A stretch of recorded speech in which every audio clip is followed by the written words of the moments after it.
Hi, everyone. I'm Mrs. Parks, the Outreach Coordinator from Berks Career and Technology Center, and welcome to Career Talk Tuesdays Wrap-Up. Yay! End of the season. We made it through 2021. With us today, we have Mrs. Campbell, the counselor from BCTC East Campus, and Mrs. Hefter from BCTC's West Campus.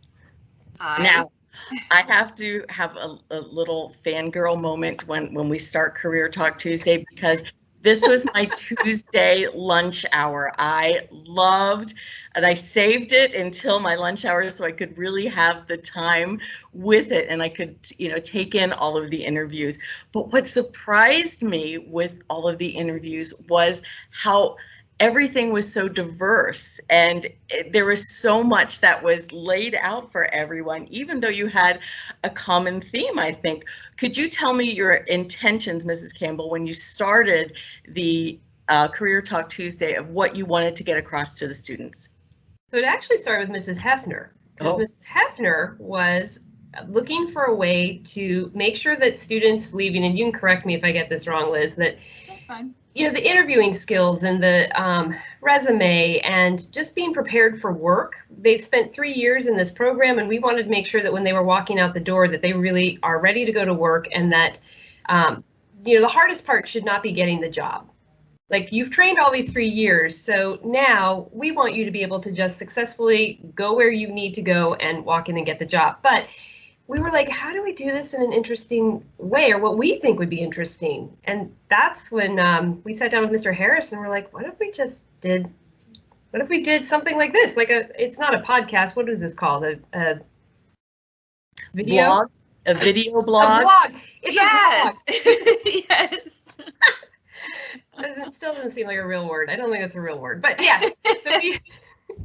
So we just were like, there's got to be another way to do this. And actually, Liz and I just like talking to people, obviously, which is why we're counselors. Like, we could spend all day doing this. So it's really lovely to hear that you actually enjoyed this, because we had a lot of fun with it.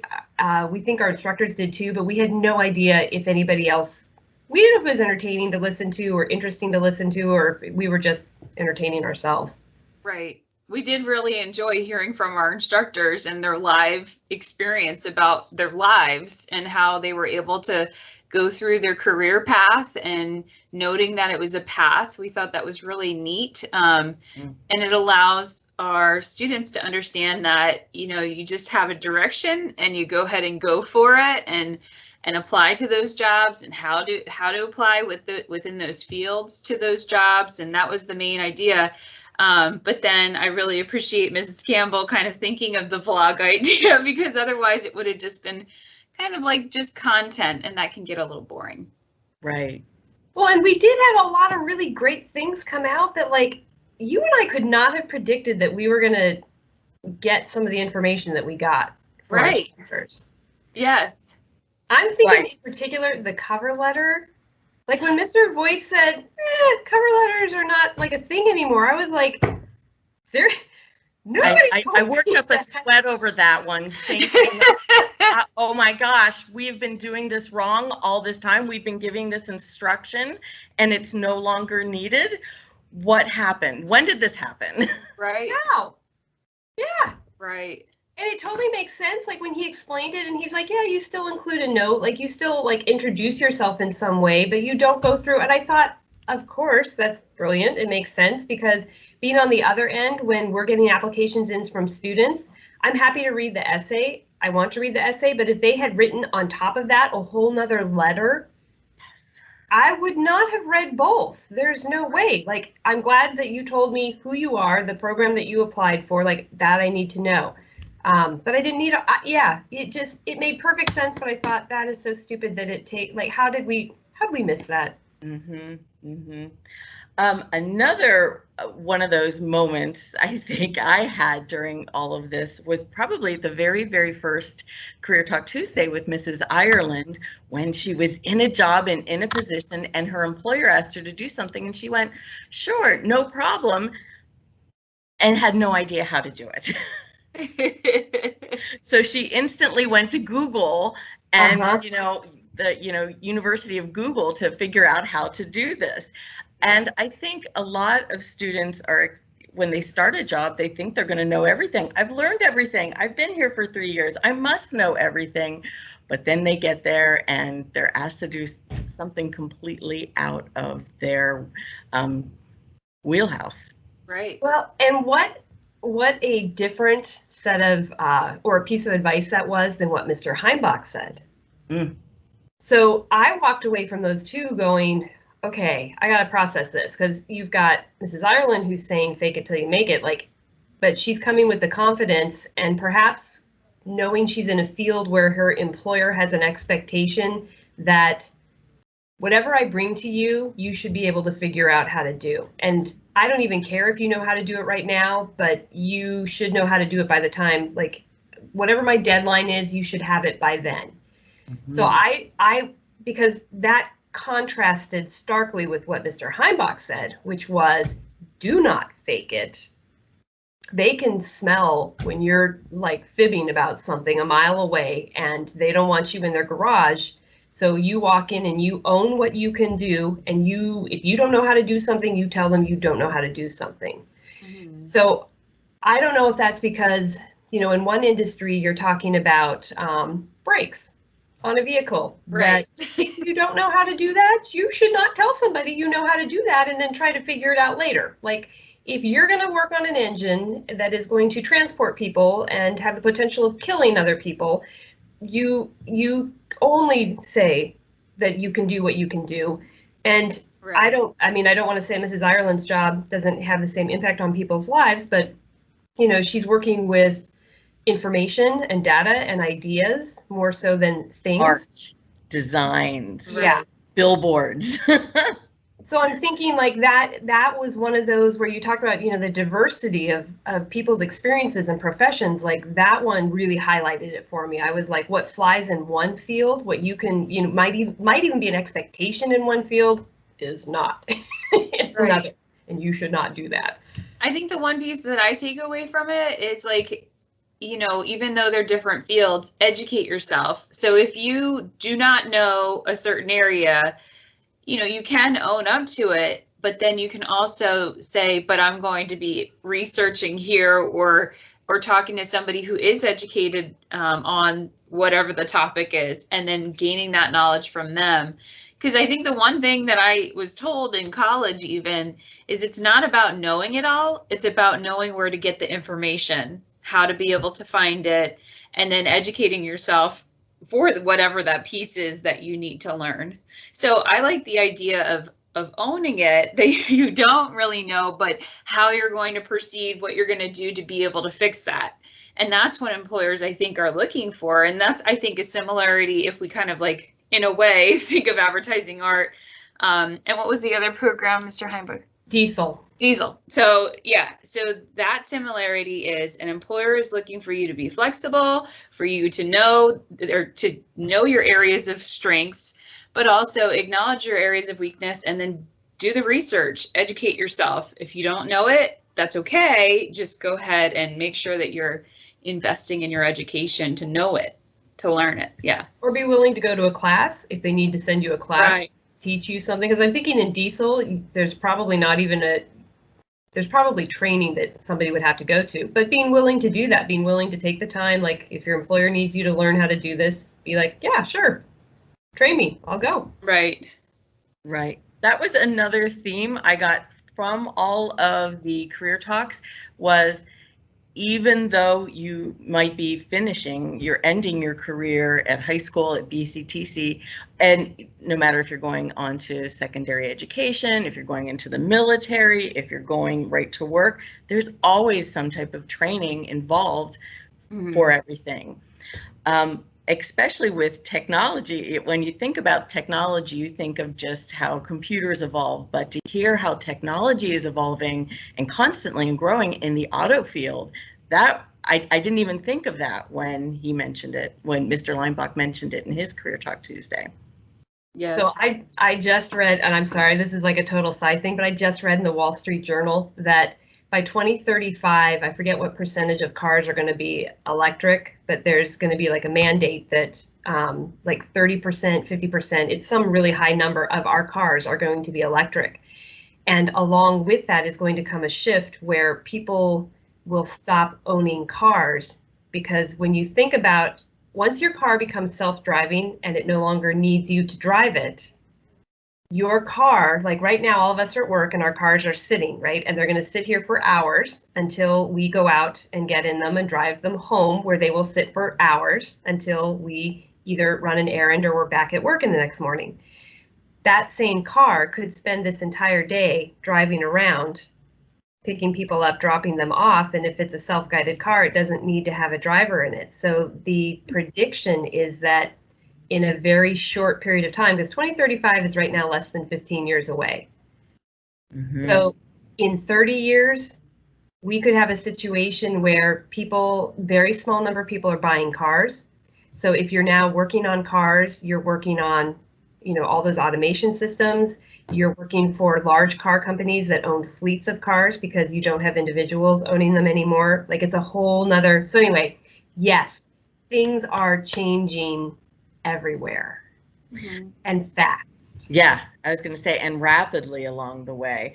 Another change in the industry that I thought was interesting that was brought up was when you start working, some jobs, there still might be able to find them that are paid under the table when you first start, but a lot of our first time employees are going to have to go through a training process, and it could be a computer-based training where they sit and do safety that way. A lot of them may need to have insurances involved. The driver's license was brought up in it, and as well as pre-employment physicals, pre-employment medical tests. A lot of computer-based industries are now, you have to take a test. If you say you can write code, you have to actually take a test to write the code before you're even applying for the job. So those changes in the industry also were a big eye opener for me. Mm-hmm. You know what we didn't talk about? Ms. Hefner and I we didn't actually ask about this because like, we never got into drug testing. Mm-hmm. And I would like to think that none of our students are using drugs or abusing drugs in any way. I'm also going to guess that would be a very foolish thing to think, that we probably have some students that are doing that. And I don't know if maybe people do connect that to how difficult it can be to get employment and then keep employment if you are somebody who routinely either uses drugs or abuses them. Like, it really hinders employment. And I wish we had talked about that. Mm-hmm. Mm-hmm. Like, what would happen in that field, of what would happen if they did.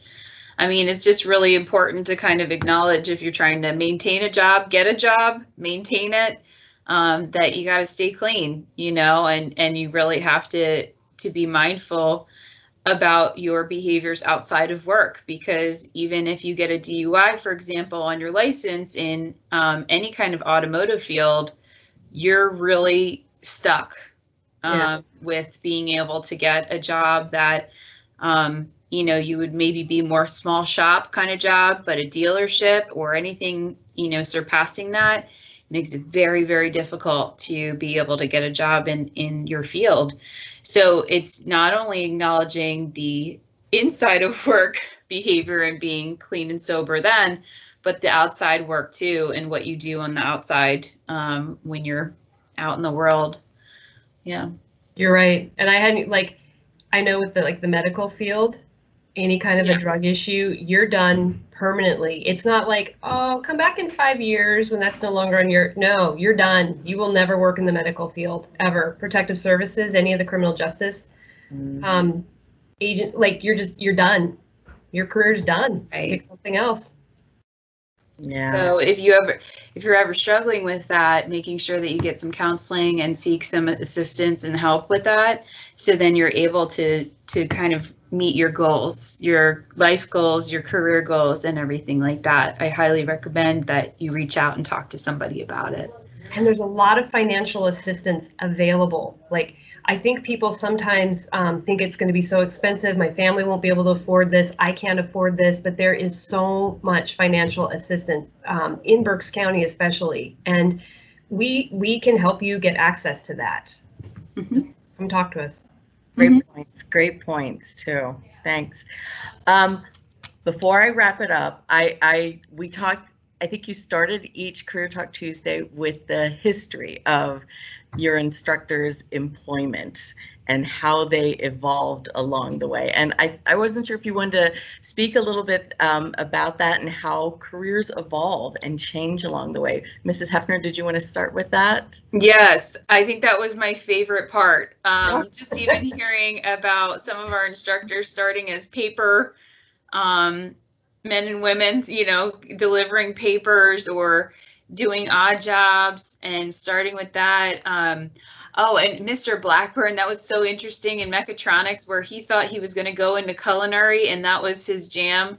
But then somehow he related how culinary and mechatronics all align in engineering. And it's like, wow, that does make sense. But like, would I have ever thought that that's how that goes? No, but it is a path. I mean, even I'm sure all of us, you know, just even on this call, would be able to say, you know, I started out here, you know, I started out working at a dollar store for a long time, learning my my employability skills there, you know, and then worked my way up. I ended up being counselor to many people at that place. So I realized that my people skills were really strong then. And that's kind of like what guided me along my path. But just having an idea of your strengths, that's what I hear from our instructors. And then whatever your passion zone starts kind of developing from that path, that's where you start kind of, wait a second, I kind of really like this. This is what I kind of am feeling special. Like I want to do this. And then you kind of go, how do I get educated in that? What do I do? And then you go that direction. So, but it's really neat. And even Mr. Voigt, he started, he didn't start in the military, but he went to the military, and then it all kind of ended up going towards business. And I mean, awesome. That was my favorite part. I liked how Mr. Galzinski was the trainer at his companies that he worked out, and that's how it led him to the path of instructor here at BCTC. Yes, so cool. Ms. Campbell, did you have It's any? just a fun, Chef Kay shared that she hated school, which I loved, because I don't think that's unusual for our students. And she ended up in education. Like you talk about, you never know, you just never know where you're going to end up. Like, yeah, you don't, I guess I would hope, if anything, that any student right now who is like, I'm never going to make it, or I'm never going to be successful because I don't like school, or I'm not a good reader, do not sell yourself short. Like, life is long, and we have people literally working for us who were not great readers, didn't love school, who went out and had successful careers and then came back to teach others. Like, really, yeah, follow your interests. You can do it. Oh, that's great. I agree with Ms. Campbell. Mm-hmm. Good. Just to wrap things up on our Career Talk Tuesday wrap up, do you have any final words or final themes you took from all of your interviews from the instructors? I'll go first, I guess. I think just kind of going back to the one statement, there's the fake it till you make it, but I would say acknowledge your strengths, acknowledge your weaknesses, be flexible, and also in your weaknesses, educate yourself. You're not going to be perfect. I guarantee you, you will not be perfect. None of us are. And we just learn our strengths, we learn our weaknesses, and then in our weakness areas, we then educate ourselves in that area so then we can grow. Okay? But you're not going to be perfect, but that's okay. All right? Acknowledge that. That's great. I'm actually gonna piggyback on that, because that was pretty much the same direction I was going to. Same thing, like don't ignore the things that you're bad at. We've watched people go out and get jobs, and we can often look at a student and go, that kiddo might have trouble getting a job because XYZ. There's something about personality, the way they present themselves, the way they carry themselves, the way they deal with people, that is going to be an issue. So if you're getting feedback in any kind of way from the people around you, the other students that you hang out with, from staff members. If you're getting feedback that like you've got some kind of issue that needs to be dealt with, please don't ignore it, because you guys are young. Like, now is the time to fix it. You've got your whole career ahead of you. There are a whole bunch of us who took years to fix things, and we lost a lot of time doing that. So be brave, be courageous. It's hard to admit that we've got something about ourselves that isn't so great, but address it. You know, be brave and address it and move on. And I promise you, things will be easier afterwards. Mm-hmm. Oh, Yes. that was good. I'm going to add one last thing that I remember from Mr. Leinbach was saying was you show up and you have a good work ethic while you were there. So always important too. Yes. All Yes. right. Well, I think that is going to end our Career Talk Tuesday wrap up for this year. Thank you so much for joining us, and hope you will have a great year, and we hope to continue this next year. Have a great summer, everyone. Bye-bye. Bye-bye.